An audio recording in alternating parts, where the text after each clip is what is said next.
All welcome back to our channel. So ఈ వీడియోలో case studies ఎలా చదువుకోవాలి, ఇండస్ట్రియల్ రిలేషన్ అండ్ లేబర్ లాస్లో how to attempt case studies ఎగ్జామినేషన్లో ఎలా వస్తాయని చెప్పేసి ఒక బ్రీఫ్ క్లారిటీ కోసం అనేది వీడియో చేయడం జరుగుతుంది. సో మనకి ఆల్రెడీ ఎక్స్పీరియన్స్ ఉంది, లైక్ సెమ్ 1 సెమ్ 2 ఆల్రెడీ మనం రాసాం కాబట్టి we know how the case studies will be given in the theoretical question papers. అవునా?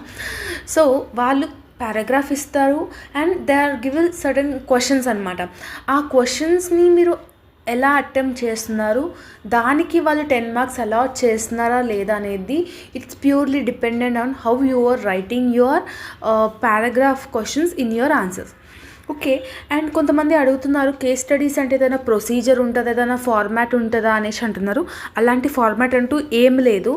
సో కాంప్రహెన్సివ్ ప్యాసేజెస్ మనం ఎలా అయితే రాస్తామో, పారాగ్రాఫ్ అండ్ క్వశ్చన్స్ ఎలా అయితే అటెంప్ట్ చేస్తామో సేమ్ లైక్ దాట్ ఓన్లీ ఈ కేస్ స్టడీస్ కూడా మనం అలాగే చేయాలి. కానీ when you are attempting the questions, మీరు దాన్ని థియరిటికల్గా రాస్తున్నారా, పారాగ్రాఫ్ త్రూగా రాస్తున్నారా, లేదంటే బుల్లెట్ పాయింట్స్ పెట్టి రాస్తున్నారా అనేది ఇంపార్టెంట్. ఓకేనా? బికాస్ ప్రజెంటేషన్ స్కిల్స్ అనేది ఇంపార్టెంట్ ఫర్. ఇప్పుడు ఎగ్జాంపుల్గా చెప్పాలి అని అంటే, ఇప్పుడు ఇక్కడ స్క్రీన్ మీద ఒక కేస్ స్టడీ ఉంది.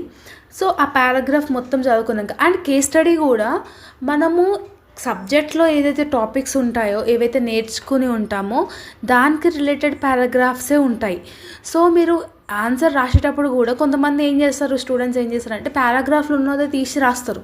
బట్ అక్కడ తప్పు చేసినట్టు అనమాట. 10 మార్క్స్ అనేది మీ చేతిలోనే ఉంటుంది. మీరు ఎలా ప్రజెంట్ చేస్తే అంత మంచిగా, బికాస్ పాసింగ్ అనేది 25 22 ఉంటుంది కాబట్టి అందులో మోర్ దెన్ 40% మీకు కేస్ స్టడీస్ నుంచి వస్తుంది కాబట్టి దీన్ని కొంచెం సీరియస్గా తీసుకొని అటెంప్ట్ చేయాలి. ఓకేనా?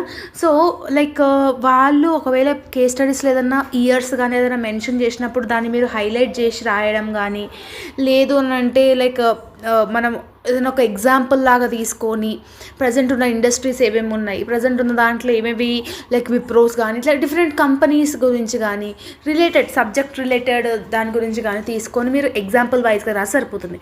అండ్ పారాగ్రాఫ్ కింద వాడు ఒక క్వశ్చన్ అన్న వేయచ్చు, 3 క్వశ్చన్లు అన్న వేయచ్చు, 5 క్వశ్చన్లు అన్న వేయచ్చు, 7 క్వశ్చన్స్ అన్న వేయచ్చు, ఎన్నెన్నో వేయవచ్చు.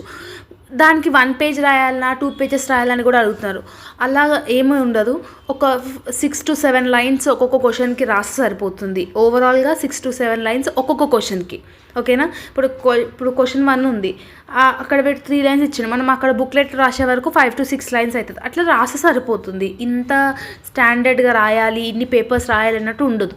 మనం రాసే దాంట్లో ఆ మ్యాటర్ కరెక్ట్గా మనం హైలైట్ చేస్తున్నామా లేదా అనేది ఇంపార్టెంట్. ఈ పీడిఎఫ్లో నేను జస్ట్ ఎగ్జాంపుల్ కోసం ఈ కేస్ స్టడీస్ చెప్తున్నాను. ఈ కేస్ స్టడీస్ పీడిఎఫ్ని మన టెలిగ్రామ్ గ్రూప్లో ఆల్రెడీ ఉంది. టెలిగ్రామ్ గ్రూప్ అనేది డిస్క్రిప్షన్ బాక్స్లో ఇచ్చి ఉన్నాను.